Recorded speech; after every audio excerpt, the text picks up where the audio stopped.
Hello student, आज 13 सितंबर 2020 को हमारा आज का टॉपिक है कॉस्ट रिडक्शन। ठीक है, मैंने आपको स्कोप ऑफ अकाउंटेंसी में से कॉस्ट एसर्टेनमेंट करा दिया था, कॉस्ट अकाउंटिंग करा दिया था, कॉस्ट कंट्रोल करा दिया था एंड आज है हमारा कॉस्ट रिडक्शन। बट मैं पहले आपको कॉस्ट कंट्रोल करवाना चाहूँगी क्योंकि कॉस्ट कंट्रोल और कॉस्ट रिडक्शन दोनों में 3 नंबर का क्वेश्चन आता है, इनमें डिफरेंस करना। ठीक है, तो ये जो मैं आपको पढ़ा रही हूँ cost ascertain, cost accounting, cost control, cost reduction, cost audit, ये सारे के सारे कॉस्ट अकाउंटेंसी के स्कोप में इंक्लूड होते हैं। मतलब ये इन सबसे मिलकर कॉस्ट अकाउंटेंसी हमारी बनती है। ठीक है, तो cost control is the guidance and regulation bye executive action of the cost of operating and undertaking. ठीक है, अंडरटेकिंग का मतलब किसी कंपनी को, किसी ऑर्गेनाइजेशन को, तो किसी को ऑर्गेनाइजेशन को ऑपरेट करने के लिए जो भी कॉस्ट लागू होती है, ठीक है, अपने अच्छे गाइडेंस से, अपने रेगुलेशन से उस कॉस्ट को कंट्रोल करना ही कॉस्ट कंट्रोल कहलाता है। It aims at guiding the actual performance towards the line of targets. देखो, हर एक कंपनी के कुछ प्री ऑब्जेक्टिव्स होते हैं, प्री डिटरमिन्ड टारगेट्स होते हैं। ठीक है,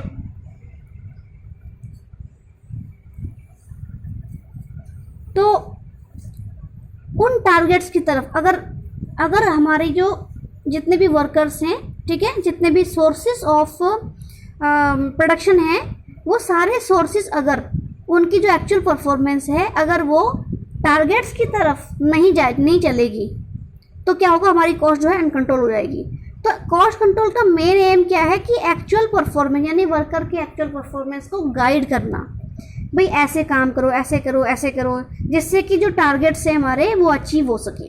ठीक है, दूसरा है रेगुलेट्स द एक्चुअल्स का मतलब जो हमारी एक्चुअल परफॉर्मेंस है उसको रेगुलेट करना, उसकी रेगुलेशन करना।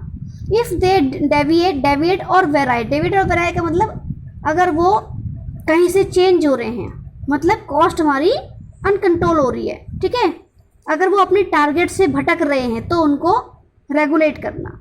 This guidance and regulation is done by an executive action. और ये जो गाइडेंस जो रेगुलेशन हो रही है वो एक एग्जीक्यूटिव एक्शन का मतलब एग्जीक्यूटिव ऑफिसर्स के द्वारा जो एक्शन लिया जा रहा है उसको एग्जीक्यूटिव एक्शन कहा गया है। तो ये एग्जीक्यूटिव ऑफिसर जो होते हैं, मतलब जैसे सीईओ है, मैनेजर है, डायरेक्टर्स हैं, उनका मेन काम होता है कॉस्ट कंट्रोल करना। तो the cost can be controlled by standard costing.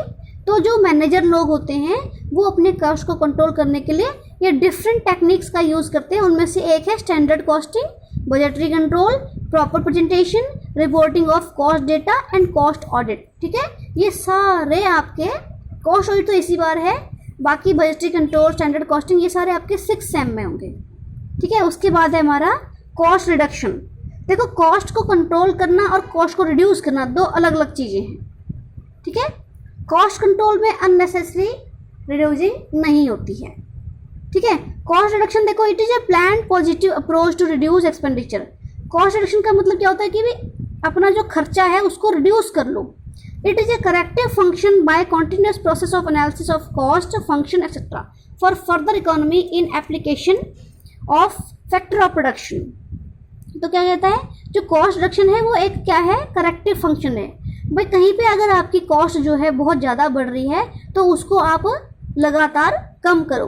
और कम कैसे होगा, अगर हम कॉस्ट को एनालाइज करेंगे, फंक्शंस को एनालाइज करेंगे। भाई कौन से फंक्शन है ऐसे जिस पे भी हमारे बहुत ज़्यादा कॉस्ट आ रही है, कौन से ऐसे कॉस्ट हैं जो ज़्यादा बढ़ रही हैं, तो उनको वहीं पर रिड्यूस कर दिया जाता है। फिर है कॉस्ट ऑडिट। ऑडिटिंग आप पढ़ रहे हो इस बार 5th सेम में, ऑडिटिंग आपका सब सब्जेक्ट है। ऐसे ही तो वो जो आप ऑडिटिंग पढ़ रहे हैं वो होती है फाइनेंशियल ऑडिटिंग। ठीक है, यानी कि फाइनेंशियल जितनी स्टेटमेंट्स हैं हमारी उनकी ऑडिटिंग हो रही है, लेकिन ये होती है कॉस्ट ऑडिट। ठीक है, इसमें जो कॉस्ट अकाउंट्स होते हैं उनकी वेरिफिकेशन होती है। तो cost audit is the verification of the correctness of cost accounts and a check on the adherence to the cost accounting plans. ठीक है, तो कॉस्ट ऑडिट क्या है, ये वेरिफिकेशन है, जो भी हमारे कॉस्ट अकाउंट्स हैं वो करेक्ट हैं कि नहीं है, इसकी वेरिफिकेशन की जाती है, इसकी जांच की जाती है। And a check on the adherence to the cost accounting plans, और कॉस्ट अकाउंटिंग प्लान्स हमारे सही तरीके से चल रहे हैं नहीं चल रहे हैं, इस पर एक चेक होता है, मतलब इसको चेक किया जाता है। Its purpose is not only to ensure that cost accounts and other recordings are arithmetically correct but also to see that the principles and rules have been applied correctly. तो इसमें क्या देखा जाता है बेटा, इसका मेन पर्पज ये है कि ये इंश्योर करना कि जो कॉस्ट अकाउंट्स हैं, जो अदर रिकॉर्ड्स हैं, वो अरिथमेटिकली करेक्ट हैं कि नहीं है, ठीक है। और साथ साथ ये भी देखा जाता है कि जो कॉस्ट अकाउंटिंग के प्रिंसिपल्स हैं, जो रूल्स हैं, वो करेक्टली फॉलो किए जा रहे हैं कि नहीं किए जा रहे, ठीक है। तो ये आपके स्कोप आ गया। अब हमारा आता है ऑब्जेक्टिव्स ऑफ कॉस्ट अकाउंटेंसी। तो आपको पहले ही पता है कि कॉस्ट अकाउंटिंग का ऑब्जेक्टिव क्या होता है, कॉस्ट को एसरटेन करना, कॉस्ट को डिटरमिन करना और सेलिंग प्राइस को फिक्स करना, ठीक है, प्रॉपर रिकॉर्डिंग रखना, कॉस्ट डेटा को प्रेजेंट करना मैनेजमेंट के सामने और मैनेजमेंट की हेल्प करना डिसीजन टेक करने में। तो यही ऑब्जेक्टिव्स आगे हैं, तो मैं आपको इन्हीं को पढ़ा रही हूँ। फर्स्ट है to ascertain the cost per unit of the different products manufactured by business concern. तो इसमें क्या किया जाता है, इसको अपने हेडिंग्स लिखनी, मैं यहाँ पे लिख भी रही हूँ कि इनकी हेडिंग्स लिखो। आपको पता है कि विदाउट हेडिंग मैं चेक नहीं करती हूँ, ठीक है। तो इसकी हेडिंग लिखोगे कि जो हमारी कॉस्ट अकाउंटिंग है उसका मेन ऑब्जेक्टिव है कि किसी भी प्रोडक्ट की, किसी भी गुड्स की पर कॉस्ट यूनिट को एसरटेन करना, भाई एक यूनिट कॉस्ट कितनी बनेगी। सेकंड है to provide a correct analysis of cost both by the process और operation and different element of cost. उसके बाद डिफरेंट एलिमेंट्स ऑफ कॉस्ट क्या होते हैं, जैसे मटेरियल, लेबर, ठीक है, वेजेस और डायरेक्ट एक्सपेंसेस, ठीक है, ये सारे हमारे एलिमेंट ऑफ कॉस्ट होते हैं। तो इनको करेक्टली एनालाइज करना, मतलब कि इनको करेक्ट तरीके से इनकी इंस्पेक्शन करना, इनकी जांच करना।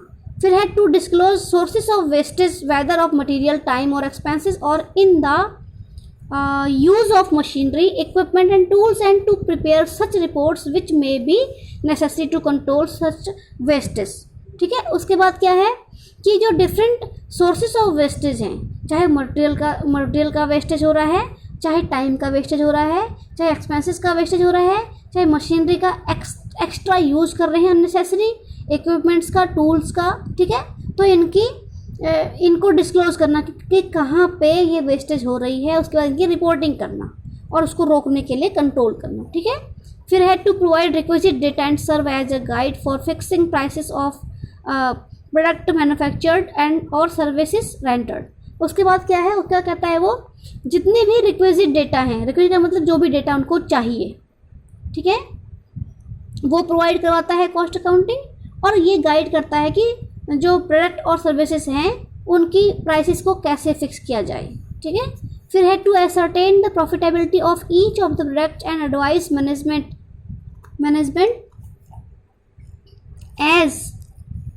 as to how these profits can be maximized। उसके बाद कॉस्ट अकाउंटिंग का एक मेन पर्पज ये भी है कि कॉस्ट की प्रॉफिटेबिलिटी को, यानी कि हर एक प्रोडक्ट पे कितना प्रॉफिट हमको हो रहा है, इसको फिक्स करना और मैनेजमेंट को ये एडवाइस करना कि आप अपनी प्रॉफिट्स को कैसे बढ़ा सकते हो, ठीक है।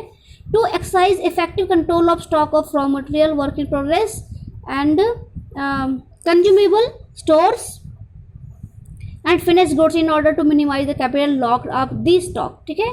उसके बाद जो हमारे स्टॉक्स हैं, क्योंकि स्टॉक्स में यानी कि जो हमारा मटेरियल है उसमें बहुत सारा कैपिटल हमारा इन्वेस्ट हो जाता है, लॉकड अप हो जाता है, ठीक है, मतलब हमारी कैपिटल, बहुत सारा पैसा हमारा उसमें फंस जाता है, ठीक है। तो उससे बचने के लिए उन स्टॉक्स को हम इफेक्टिवली कंट्रोल करते हैं, चाहे वो रॉ मटेरियल का स्टॉक है, चाहे वो वर्क इन प्रोग्रेस का स्टॉक है, चाहे वो कंज्यूमर स्टोर्स का, चाहे वो फिनिश गुड्स का, किसी भी टाइप का जो स्टॉक है उसको हम क्या कर सकते हैं, उसका इफेक्टिव कंट्रोल करने का तरीका हमको कॉस्ट अकाउंटिंग बताती है, ठीक है।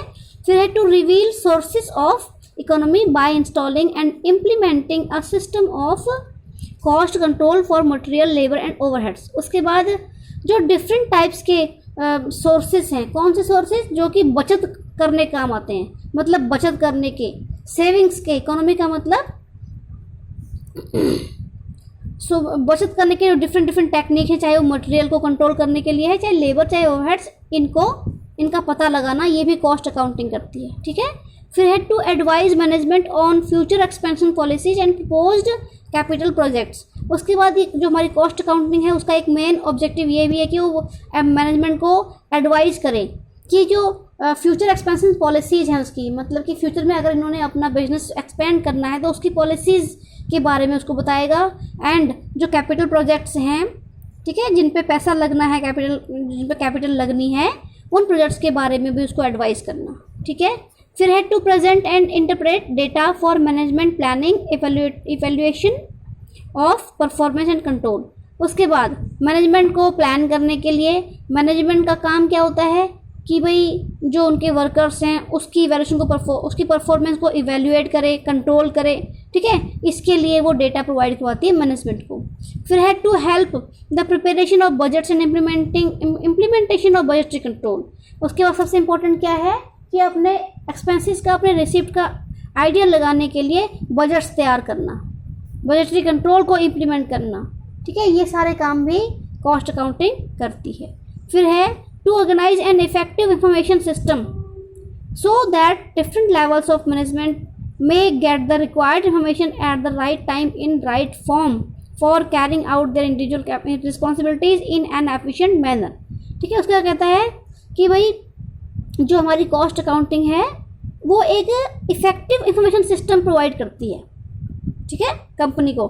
देखो हम स्टार्टिंग से ये चीज़ पढ़ते आ रहे हैं, तुम लोगों को मैंने सेकंड सेम में ही बता दिया था कि एक होता है अकाउंटिंग इंफॉर्मेशन सिस्टम, एक होता है मैनेजमेंट इंफॉर्मेशन सिस्टम, ठीक है।